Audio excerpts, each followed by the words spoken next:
Hello friends, வணக்கம். என்ன காமிக்கிறேன்னு பார்க்குறீங்களா? சிக்னலுங்க. அதாவது ஃப்ரான்ஸில் 10 அடிக்கு 10 அடி ஒரு சிக்னல் கண்டிப்பாக இருக்கும். அது கார் ஓட்டுறவங்களுக்கு கடுப்பு ஏற்றினாலும் நம்மளுக்கு நிறைய சமுதாயத்துக்கு நல்லது தான். ஏன்னா நிறைய ஆக்சிடென்ட்ஸ் தவிர்க்கும். முடியாதவங்க கிராஸ் பண்ணுவாங்க, குழந்தைங்க கிராஸ் பண்ணுவாங்க.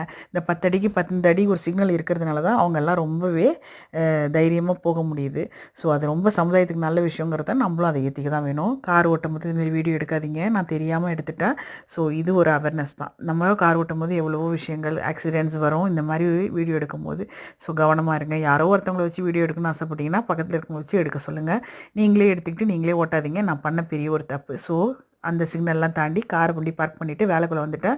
வரும்போது சூப்பராக தாங்க வருவேன். போகும்போது புலி மாதிரி தான் போவேன். ஆனால் வரும்போது எப்படி வருவேன்னு பார்த்தீங்கன்னா பூனை மாதிரி வருவேன். அதை கடைசியாக வீடியோவில் பாருங்கள். இந்த வீடியோவில் ஒரு ட்விஸ்ட் இருக்குது. இப்போ காரில் ஒய்யாரமாக வந்தாச்சு. வந்து ட்ரெஸ்லாம் மாற்றிட்டு வேலையும் எடுத்துட்டேன். நான் வேலை எடுத்துகிட்டு நிறைய கூட்டம் ஃப்ரான்ஸில், அதாவது ஏர்போர்ட்டுக்குள்ளே. ஏன்னு பார்த்தீங்கன்னா 2 வாரம் லீவ் விட்டுருக்காங்க. ஸோ மக்கள் எல்லாம் 2 வார லீவுக்கோ எங்கேயோ பொட்டியில் துணியெல்லாம் எடுத்து வச்சுட்டு கிளம்பி போகிறாங்க. ஸோ ஆர்டர்ஸ் பயங்கரமாக வந்துகிட்டே இருக்குது. அந்த ஆர்டர்லாம் எல்லாத்தையும் ரெடி பண்ணி கூப்பிட்டு கூவி கூவி கொடுத்துட்ருக்கேன் எல்லாருக்கும்.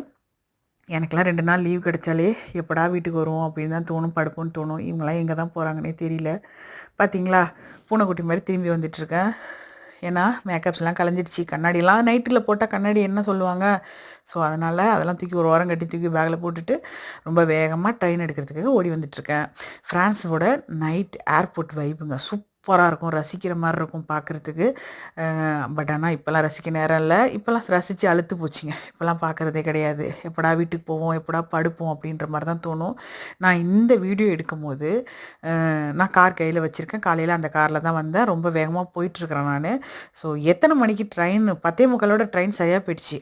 ஆனாலும் எத்தனை மணிக்கு ட்ரெயின் கொண்டு என்னை இறக்கி விட்டாலும் வீட்டுக்கு போகிறதுக்கு என்கிட்ட கார் இருக்கும். பட் ஆனால் இது 2 நாள் கழிச்சு எடுத்த வீடியோ. கார் வீணாக போயிடுச்சு. காரில் ஒரு பெரிய ப்ராப்ளம். காரை ஓரங்கட்டி போட்டாச்சு. அதே மாதிரியே போவேன், அதே மாதிரியே வேலை செய்வேன், அதே மாதிரி திரும்பி வருவேன். பட் ஆனால் நடந்து தான் வீட்டுக்குள்ளே வருவேன். யாருமே இருக்க மாட்டாங்க. என் ஃப்ரெண்ட்ஸ்லாம் வீடியோ பார்த்தா திட்டுவாங்க, ஏன்டி இந்தமாரி தனியாக வர வீடியோலாம் போடுறேன்னு சொல்லிட்டு. ஸோ ஒரு சின்ன ஒரு அவேர்னஸ் தான். பாருங்கள், தைரியமாக தான் வரோம், தைரியமாக தான் போகிறோம். மனசுக்குள்ளே ஒரு தைரியத்தை வர வச்சுக்கிட்டு தான் லைட் தெரியுது, ஊருக்குள்ளே வந்துட்டோண்டா அப்படிங்கிற மாதிரி தான் நான் வந்து சேர்றேன். ஸோ அடுத்தது கார் வாங்குற வரலையும் இப்படி தான். ஏன்னா பெரிய ப்ராப்ளம் ஆயிடுச்சு காரில். ஸோ கார் வாங்கி தான் ஆகணும். வெயிட் பண்ணுறோம், எப்போ வாங்குவோன்னு தெரியல. உங்களுக்கு கண்டிப்பாக சொல்லுவேன். அது வரலையும் இந்த மாதிரி நடராஜா சர்வீஸ் தான். அடுத்த வீடியோவில் பார்க்கலாம். பாய்.